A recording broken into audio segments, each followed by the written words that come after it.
안녕하십니까.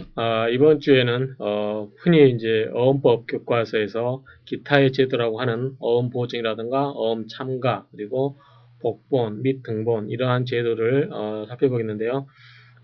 이번 주차 양은 그렇게 많지가 않습니다. 그래서, 여러분들이 그다지 그 비중 있게 다루지 않는 부분이긴 하지만, 그래도 그 개념 위주로, 기본적인 사항만 잘 체크하시면서 공부를 하시면 될 것 같습니다. 먼저 어음 보증이라고 하는 건데, 어음 보증은 여러분들 아마 민법 시간에 이 보증이라는 걸 아마 공부를 하셨습니까?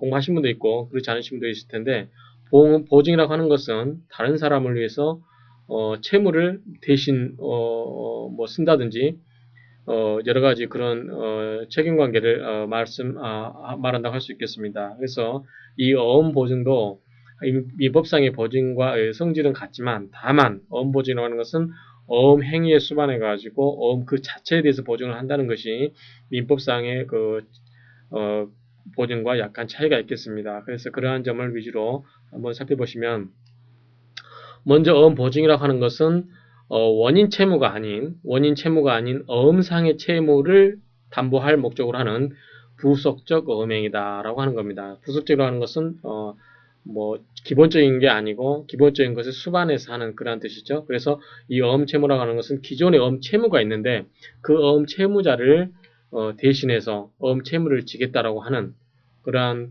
의사표시다라고 보시면 되겠습니다. 그래서 어음 보증이라고 하는 것은 어음 채무를 담보할 목적으로 하는 부속적 어음행위라는 점에서, 원인 채무를 담보하기 위해서 하는 어음 채무는 어음행위는 어음 보증이 아니다. 이게 무슨 소리냐면, 예를 들어서 A와 B가 이제 매매를 했습니다. 매매를 하면서 이제 B가 매도인이죠. B가 매매를 했고, 이제 A는 B한테 뭐 하냐면 어음을 교부하겠죠. 어음을 발행해서 교부를 합니다. 그래서 이제 그게 B가 이제 약소금 같은 경우 C, D 이렇게 전전 유통해서 배서해서 넘어가겠죠? 배서해서 넘어갈 때 만약에 예컨대 C나 D 이 사람 어음 행위자의 자체에 대해서, 그 어음 행위 자체에 대해서 보증을 하는 거를 어음 보증이라고 하는데, 원인 채무라고 하는 것은 이 매매에 관련해서, 이 매매가 원인 행위죠. 어음 관계를 만들게 된 그 원인 관계가 뭐냐? 이 원인 채무, 그 매매 그 자체에 대해서 뭐 물건의 하자라든가 대금이라든가 이런 것을 A를 위해서 어떤 Z라는 사람이 자, A가 B한테 대금을 변제하지 못할 때 내가 그 대금을 대신 지급해 주겠다 하는 보증을 썼다.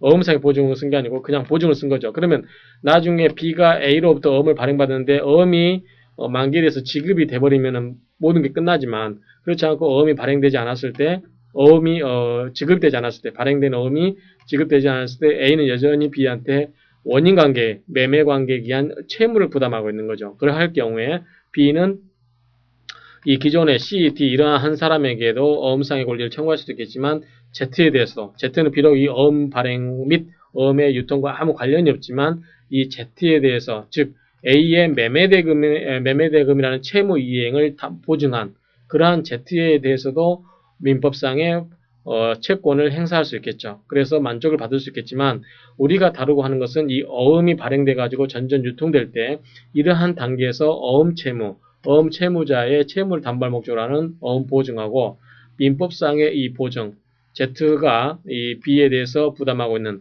A가 B에 대해서 부담하고 있는 매매 대금 이행 채무를 보증하고 있는 그러한 원인 관계를 기반으로 하는 그러한 보증과는 차이가 있다. 그래서 이 원인 관계에 기한 어음 보증은 어음상의 보증이 아니다라고 하는 점, 그러한 뜻입니다. 그래서 어음 채무를 담보할 목적으로 하는 부속적인 어음행위가 어음 보증이고, 원인 채무를 담보하기 위한 것은 아니다라고 하는 점, 아마 이렇게 이해하시면 될 것 같습니다.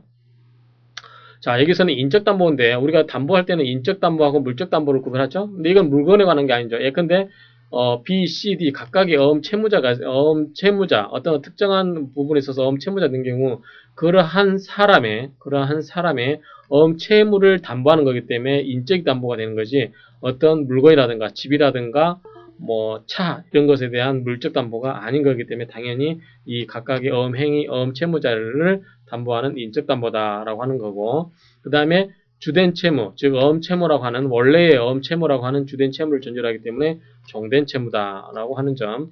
이거는 뭐 민법상에 크게 차이가 안 나죠.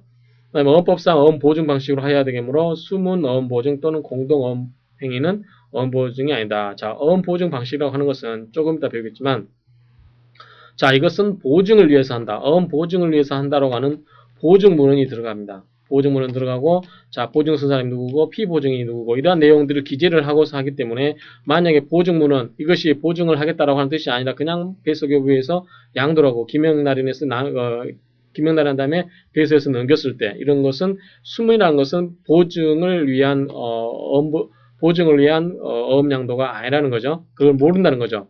그래서 그러한 수문 어음 보증이라든가 공동 어음행위 여러 사람이 하는 경우, 그러한 경우는 어음상의 보증이 아니다. 이러한 점이 어음 보증과 차이점인데, 여기서 여러분들이 구별해야 될 것은 어음 보증이라는 것은 원래 기존에 존재하고 있는 어음 채무를 담보할 목적으로 하는 부속적 어음행위다라고 하는 점을 기억하시기 바랍니다. 자, 이러한 어음 보증의 법적 성질이 뭐냐? 학설은 단독행위설과 계약설로 나누는데, 자, 단독행위설이라는 것은 일방적 의사표시에 의해서 어음 보증의 효력이 발생하는 거고, 계약설이라는 것은 어음 보증이 하겠다라고 하는 의사표시뿐만 아니라 그거를 의사를 받아줘야 될 사람이 승낙에 의해서만 그것이 성립된다라고 하는 설이죠. 근데 우리 통설 판례는 단독행위설인데, 자, 보증인이 되고자 하는 자가 어음의 보증의 기명, 즉 보증이라는 보증의 뜻을 쓰고 기명날인 또는 설명을 하는 것만으로도 어음 보증의 효력이 발생해 버린다. 그래서 그 어음 보증인의 단독 의사 표시, 상대방의 승낙에 필요하지 않고 어음 보증을 하겠다는 사람이 단독으로 그러한 의사 표시, 어음 보증이라는 문구에다가 어음 보증의 기명날인하고 이렇게 해버리게 되면 그 사람이 어음 보증상의 책임을 진다라고 하는 점. 그래서 통설 판례는 단독 행위설이 되겠습니다. 조금 전에 이제 설명을 드렸는데, 역시 여러분들 혹시 민법을 공부하신 분이나 공부하지 않으신 분은 한번 찾아보시고요. 그래서 이 민법상의 보증하고 어음 보증을 제가 한번 정리를 해봤습니다. 그래서 여러분들이 쭉 한번 보시면 되는데, 자, 민법상의 보증은 주 채무자가 분명하지 않을 때도 성립하지 않은데, 어음 보증은 주 채무자가 불분명 시 발행인을 위한 것으로 본다라는 규정이 있습니다. 그리고 아까 말씀드린 것처럼 어음 보증은 단독행위인 반면에 민법상의 보증은 계약입니다. 계약에서 하는 거고요. 그 다음에 부정성이 있고, 마찬가지 이런 경우도 어음성에도 부정성이 있긴 있지만 약간 차이가 뭐냐면, 자, 여기서 여러분들 꼭 알아야 될 건 방식의 하자입니다. 자, 어음의 방식의 하자가 있으면 그 자체가 어음이 무효가 돼버리는 거죠. 그렇죠? 그렇기 때문에 어음 자체가 무효가 돼버린 경우는 어음 보증도 무효가 된다고 봐야 됩니다. 그렇지만 어음상의 채무가 방식이 아니고 실질상의 어떤 원인관계상 그런 여러 가지 하자가 있는 경우에도 그 보증은 무효가 되지 않습니다. 왜 그런 거 아니? 그거는 어음행위 독립의 원칙에 의해서 그 어음 자체가 실질적이 됐던 뭐 여러 가지 문제가 원인에 의해서 하더라도 그것과 별도로 독립해서 새로운 어음 채무가 성립이 됐기 때문에 그에 기한 어음 채무도 어음 보증이라는 그런 채무도 독립적으로 유효하지만, 다만 어음은 절대적 요식행위라기 때문에 그 요식행위에 반한 것, 즉 방식의 하자가 있어서 어음 자체가 무효된 것은 누구에나 대항할 수 있는 이 물적 항변이 된다고 그랬습니다. 항변사유에서. 그렇기 때문에 그러한 경우는 그것에 기해서 다른 기본적인 어음 채무가 존재하지 않기 때문에 그에 의한 어음 보증 채무라는 것도 문제될 수가 없지만, 방식의 하자가 아닌 일반적인 하자의 경우에도 어음 자체가 무효가 된 경우에도 이 어음 보증은 유효하다. 다만 민법은 어음 채무, 원래 원 채무가 없어지면 부정성에 의해서 보증 채무도 없어진다. 이 점이 차이가 있는데, 이것은 어음에 있어서 독립행위 원칙 또는 어음의 특수성에서 기인되는 것이지 큰 차이가 있는 것은 아닙니다. 그래서 기본적으로 민법에서는 기본 채무가 소멸되면 부정성에 의해서 보증 채무도 소멸되지만, 어음 보증에 있어서는 어음이 방식의 즉 하자, 형식적인 하자가 아닌 한 기본 어음이 무효가 되더라도 어음 채무가 독립적으로 존재하기 때문에 그에 기한 어음 보증 채무도 유효하다라고 하는 점 이해하시면 되고요. 방금 말씀드린 것처럼 방식은 제한이 없고 어음 보증은 요식행위다. 어음 보증을 하겠다는 뜻, 그 다음에 보증인, 피보증인에 대한 그런 걸 다 적고, 그 다음에 어음 보증인의 기명날인이 필요하다. 그런 요식행위가 있다 그런 의미입니다. 그 다음에 민법에는 최고 검색 항변권이 인정이 되고 특정한 채권자에 대해서 책임지는데, 보증성에서는 항변권이 없죠. 왜냐하면 절단이 되기 때문에. 어음은 뭐다? 전전 유통하는 유통증권이다. 그래서 유통을 제외해서는 안 된다. 그래서 유통에 걸림돌이 되는 것은 항변을 절단시킨다. 그렇죠? 그러한 특성에서 나오기 때문에 항변권이 없고, 그 다음에 불특정한 소진. 어음은 전전 유통되기 때문에 누구에게 갈지를 모릅니다. 그래서 어떤 불특정한, 특정된, 처음부터 채무자 특정된 게 아니라 어떤 채무자에게 갈지 모르는 거죠. 그래서 이런 경우는 불특정의 어음 소진에게 대한 책임을 진다는 점이 특징이 있습니다. 그 다음에 보증채무는 아까 말씀드린 것처럼 특정되기 때문에 특정한 상대방에 대해서만 책임을 지는 반면에 어음보증인은 불특정한 어음소진에 대해서 책임이 있다. 그 다음에 공동보증인은 각각에 대해서 분별이익, 즉 나누어서 생각하는 이익이 있지만 이것은 어음채무는 분별이익이 없다. 왜냐하면 공동어음 행위자가 전부 그 어음금액 전액에 대해서 모든 책임, 합동 책임을 진다라고 하는 점. 그 다음에 소멸시효기간도 민법상은 이제 채권 소멸시효가 민법은 10년이죠. 그렇지만 어음보증은 어음채무에 따라서 3년, 1년 6개월. 이건 여러분들이 아마 어음의 소멸시효에 대해서 공부하셨을 겁니다. 3년 뭐죠? 주채무자에 대한 거죠. 1년은 뭐죠? 배성. 그 다음 6개월은 뭐죠? 제소구권. 그렇죠? 소구권이고 6개월은 제소구권. 잊어버리신 분들은 한번 다시 복습하시기 바랍니다.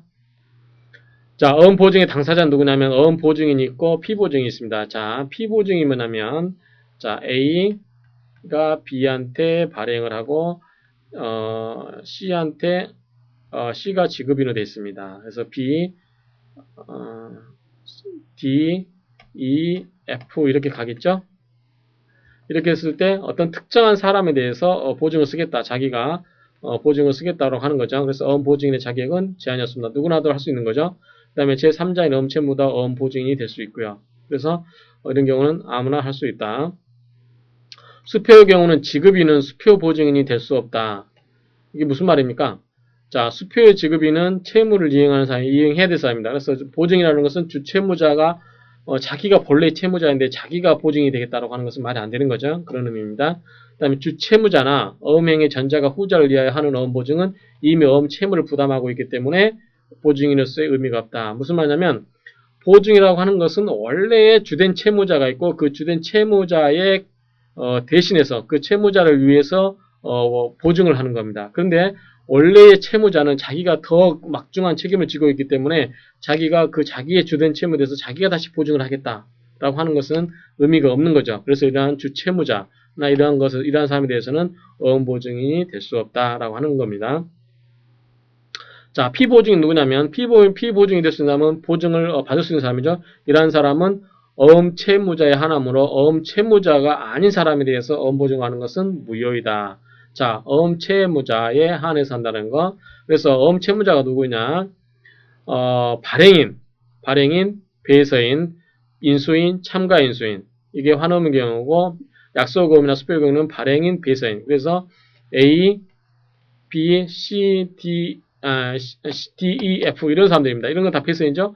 이러한 사람을 대신해서 배서인. 만약에 내가 이를 위해서 어음을 보증하겠다고 하면 나중에 F가 만기라든가 만기 전에 지급을 다 이행받지 못했을 경우에 이에 대해서 뭘 행사하죠? 서구권을 행사합니다. 그러면 이 F, E를 위해서 보증섰던 E-는 F에 대해서 E는 E나 E-에 대해서 어음상의 소구권을 행사할 수 있는 거죠. 왜냐하면 E-는 E의 어음상의 채무에 대해서 내가 보증을 하겠다라고 했기 때문에 이 책임을 지는 겁니다. 근데 이러한 어음 채무자가 아닌 사람, 자, 환어음의 지급인, 이건 주채무자가 아닐까요? 아니라고 그랬습니다. 지급인이 주채무자가 되는 경우는 어떤 경우다? 인수에서 인수한 경우. 그러한 경우는 인수인 주채무자지만 지급인은 지급해야 될 의무가 있다, 없다? 없다. 그거는 지급을 하고 안 하고는 누구 마음이다? 지급인. 자기 마음이라고 그랬습니다. 그래서 지급인 같은 경우는 자기가 지급을 안 할 수도 있고 할 수도 있는 건데, 자기가 안 할 수도 있는데, 안 할 수 있는 사람한테 가서 보증을 해라. 내가 너에 대해서, 너는 채무를 이행하지 않아도 되는데, 내가 너를 대신해서 또는 너를 위해서 내가 보증을 쓰겠다라고 하는 그 자체가 넌센스죠. 그래서 이러한 지급인이라든가 지급 담당자, 무담보 배서인. 자, 무담보 배서는 뭐죠? 자기 후자에 대해서 나는 배서에 대해서 책임을 지지 않겠다라고 하는 거기 때문에 이런 사람들, 책임을 지지 않는 사람들에 가서 내가 네 책임이 발생한 경우 내가 책임을 지겠다라고 하는 것은 의미가 없기 때문에 이러한 경우는 어음보증으로서 효력이 없다라고 하는 점입니다. 그래서 여러분들이 이러한 점을 이해하시면 그다지 어렵지는 않습니다. 자, 그럼 방식은 어떻게 할 거냐에 대해서 어음보증은 보증문헌, 보증을 쓰겠다라고 하는 거죠. 보증의 문헌하고 피보증인, 누구를 위해서 보증을 쓰는지 피보증인을 기재하고 보증인이 기명날인 또는 서명을 하게 된다. 그래서 피보증인이 기재되느냐 안 되느냐에 따라서 정식 보증과 약식 보증으로 나뉘는데, 정식 보증은 당연히 누구를 위해서 보증을 쓴다라고 하는 피보증인이 기재가 있는 거고, 약식 보증은 당연히 없는 게 되겠죠. 자, 정식 보증을 보게 되면 어음 보증은 환어음 또는 보전, 어음 자체 또는 보전에 하의하며 보증문음이 보증문이 및 피보증인을 기재하고 보증인이 기명날인 또 서명해야 된다. 보전이라는 것은 보충해주는 정의죠. 그렇죠? 어음이 다 차가지고 기재사항이 다 차가지고 안 될 경우에 여기에다가 붙여서 이렇게 하는 정의를 어음 보전이다 이렇게 합니다. 보증문헌은 보증 또는 이와 동일한 의의가 있는 문헌을 표시하고 보증인이 기명날인 또는 서명을 해야 된다. 그 다음에 보증에는 누구를 위한 것임을 표시를 해야 된다라고 하는 게 정식 보증이죠. 정식 보증은 당연히 누구를 위한 게 표시된 거고, 약식 보증은 반대로 그런 게 없는 거죠. 그래서 피보증인을 표시하지 않고 어음상의 보증문헌만을 기재하고 기명날인 또는 서명을 하거나, 또는 보증문헌도 기재하지 않고 단순히 기명날인 서명만 한 경우, 이것을 간략 약식 보증이라고 합니다. 아까 약식 보증은 피보증인, 누구를 위해서 보증 쓰는지가 기재되지 않는 것을 약식, 그 다음에 보증이라는 말 그 자체도 생략해버린 경우, 그러면 이게 도대체 누구를 위해서 뭐를 한 건지도 모르잖아요. 그런 것을 간략 약식 보증이라고 한다. 다만 배서의 경우는 어음 뒷면에다가 이렇게 할 수 있습니다. 그런데 간략 백지식 배서 같은 경우는 그냥 이런 거 누구를 위해서 쓰는 건 아니죠. 다만 배서는 어디다 한다? 종이 뒤에다 하기 때문에 자, 누구를 위해서 자, 피배선이 기재되지도 않죠. 단지 기명날인만 이렇게 들어가 있습니다. 이게 이제 뒷면이라고 할 수 있어요. 어음 뒷면. 그러면 어음 뒷면에다가 이렇게 하면은 만약에 보증도 누구를 위해서 피보증인을 기재하지 않습니다. 그 다음에 보증을 위해서 하겠다는 뜻도 기재되지 않았습니다. 단지 서명날인만 있습니다. 그러면 배서의 간략 백지식 배서하고 그 다음에 간략 약식 보증하고 형식은 똑같습니다. 단지 뭐만 있다? 기명날인 서명만 있다. 그러면 이게 배서를 위한 건지 보증을 위한 건지 알 수가 없잖아요. 그렇기 때문에 간략 약식 보증에서는 이것은 어음 뒷면에다가 할 수가 없다. 어디에만 해야 된다? 약식 보증은 반드시 어음 앞에 표면이라든가 간략 약식 보증은 어음 표면에만 할 수 있는 거죠. 근데 약식 보증은 어음 표면이라든가 어음 이면은 어디에나 할 수 있다. 무슨 말이냐면 약식 보증은 여기다 뭘 쓸 수 있죠? 여기다가 피보증만 넣고 뭐가 쓸 수 있다? 어음 보증을 한다라고 쓴 거죠. 보증. 아, 그럼 이건 보증을 위해서 한 거구나라고 알 수 있는 거죠. 만약 이런 게 없으면 우리가 원래 아는 건 뭐다? 뒤에다 하는 것은 배에서 우리 등배자 쓴다고 그랬잖아요. 어음 뒤에다 하는 것은 뭐다? 원래 생각할 때는 배서다. 따라서 누구를 위해서 뭘 한다는 사실 없이 단지 도장만 찍혀있는 경우, 이것은 뭘로 본다? 간략 백지식 배서로 본다라고 하는 게 맞겠죠. 따라서 약식 배서, 누구를 위해서 한다는 것은 어음 앞이나 뒤에 다 할 수 있지만 왜? 보증을 위해서 한다는 보증 문헌이 들어가 있잖아요. 근데 간략 약식 보증은 누구를 위해서 한다는 것과 그 다음에 보증을 위해서 한다는 말 자체가 있기 때문에 이 배서, 간략 약지식 배서와 혼동될 수가 있기 때문에 어음 뒤에는 할 수 없고 어디에 된다? 어음 표면에 해야 된다라는 점. 그래서 간략 약식 배서는 배서와 간략 백지식 배서와 혼동될 수 있다라는 점. 이러한 점을 잘 기억하시고요. 지금까지 이제 정리를 한번 해보면, 자, 기명날인을 위치를 어디다 할 거냐? 그 다음에 기명날인자가 누구냐? 자, 배서는 어음의 이면에 다는 거죠. 그 다음에 보증에다 할 수 있고 누구나 가능하죠. 왜냐하면 어음을 받아주고 자기 받은 어음을 다른 사람한테 양수할 때 역시 누구나 할 수 있습니다. 자, 발행은 누구만 기명날인을 할 수 있죠? 발행이만 할 수 있는 거죠. 자, 인수는 누구만 할 수 있죠? 인수인, 보증은 누구? 제3자. 제3자가 보증을 하겠다는 거니까요. 어디에만 한다? 표면에 한다. 그래서 이러한 차이점을 잘 이해하시기 바랍니다. 그래서 어음 표면에 단순한 기명날인 서명만 있을 경우에 발행인의 기명날인이면 발행인의 기명날인이나 서명이면 발행인급 누구다? 아, 이거 백지 발행이구나 라고 이해하시면 됩니다. 다만 지급인급 누구다? 지급인이 그러면 이건 뭐다? 지급인이 할 수 있는 것보다 자기가 어음상의 채무를 부담하지 않지만 자기가 그것을 뭐다? 주된 채무자가 되겠다라고 하는 의사표시. 그게 뭐라 그랬죠? 인수라고 그랬죠. 그래서 지급인이 도장 날인 찍어있으면 이 사람이 지급인이 백지 인수를 했구나라고 인식을 할 수 있는 거죠. 발행이라든가 지급인 이외의 제3자 이런 사람이 있으면 뭐다? 이거는 어음 보증이다 라고 해석을 하시면 됩니다. 그래서 발행인 인수인을 빼놓은 제3자는 뭐다? 어음 보증이다 라고 이해하시고요. 기재장서는 어음 그 자체 또는 등본 또는 보전에 하는 거고요.